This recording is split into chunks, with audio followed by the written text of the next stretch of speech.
All right, well, welcome to Old Havana. I just landed a couple hours ago, and this is my hotel here, Loft Havana, with the Bahia rooftop garden lounge up on the roof.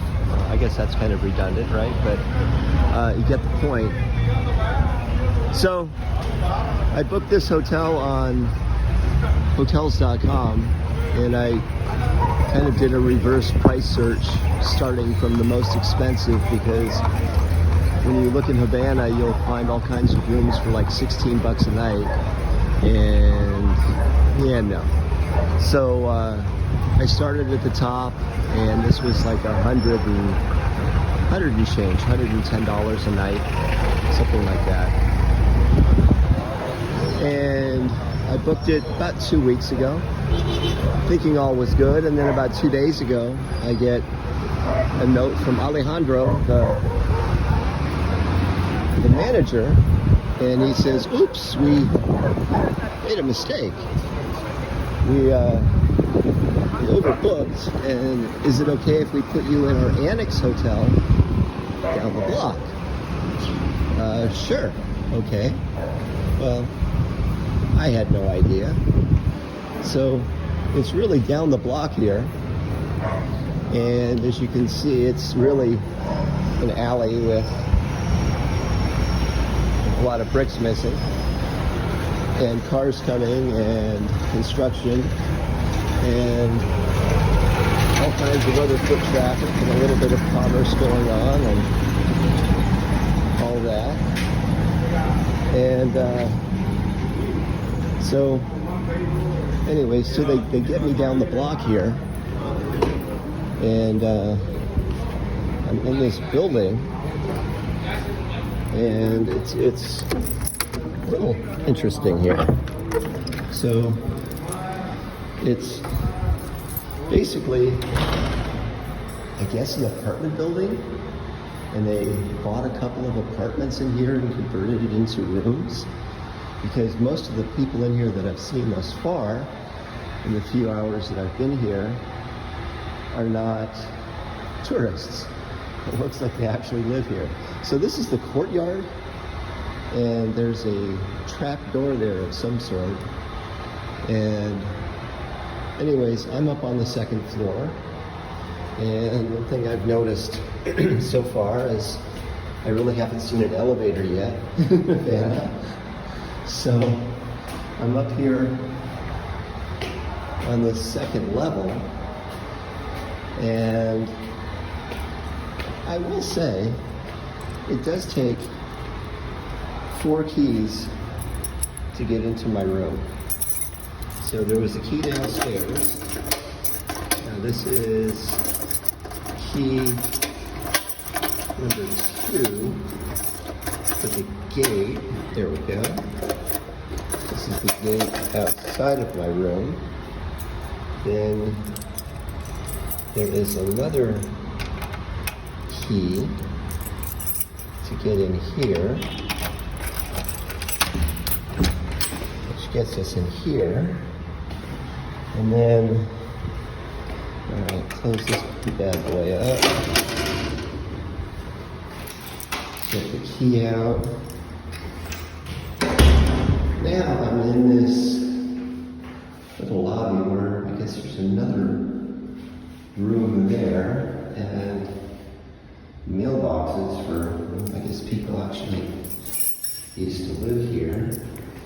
Now, getting into that room, kind of an interesting space. Close that door. I have some closet space here. I think that's a refrigerator. I really don't want to open it. Not sure what that is. A water heater, maybe? Not really too sure. More closet space over here. I'm not putting anything into the closet. Bathroom, shower. I just took a quick freshen up shower. Hot water lasts about 3 minutes, and then it gets icy cold. Actually, it's a good sized room. These are like, I don't know, 14-foot ceilings, something like that. There's an air conditioning unit up there, some wall art, which is kind of cool. But no internet in the room, no TV.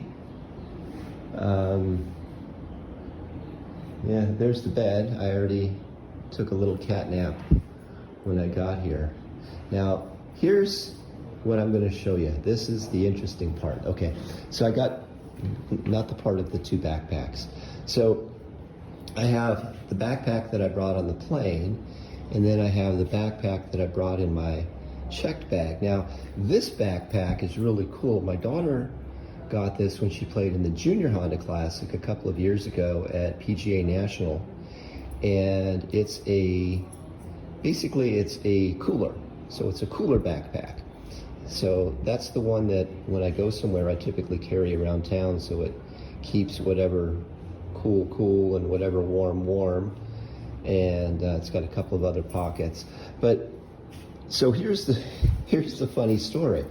So I had read all kinds of things about money in Cuba, and every story I read was slightly different.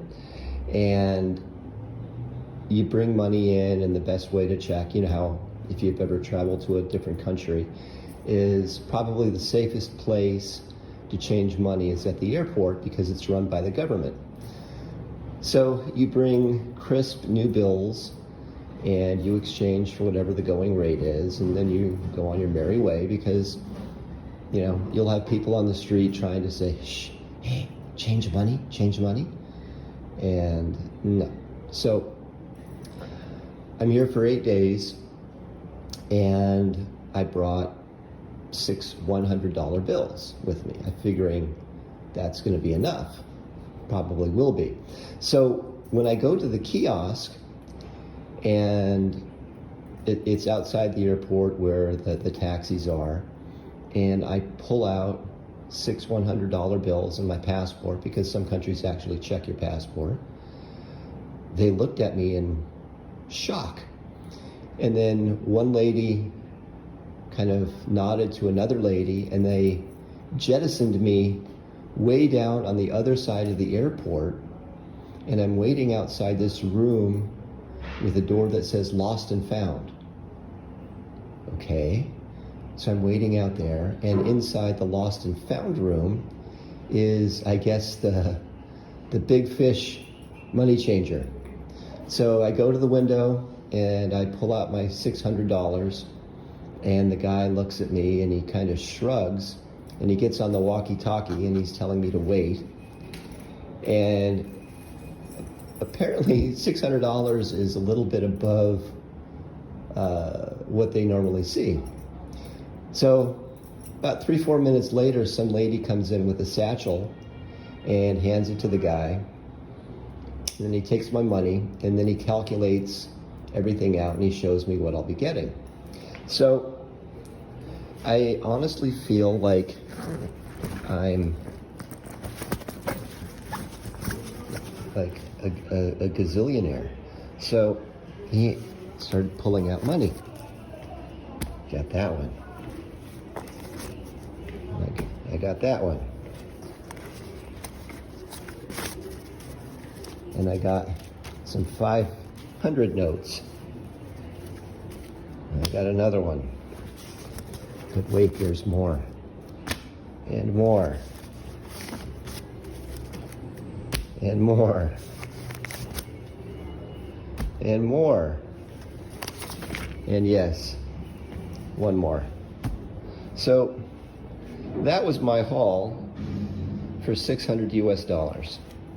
And they didn't have this behind the wall or behind the counter at the airport. So I guess for a short period of time I can feel like I'm actually wealthy. I'll let you know how the money story goes and if I'm able to spend all this. Stay tuned.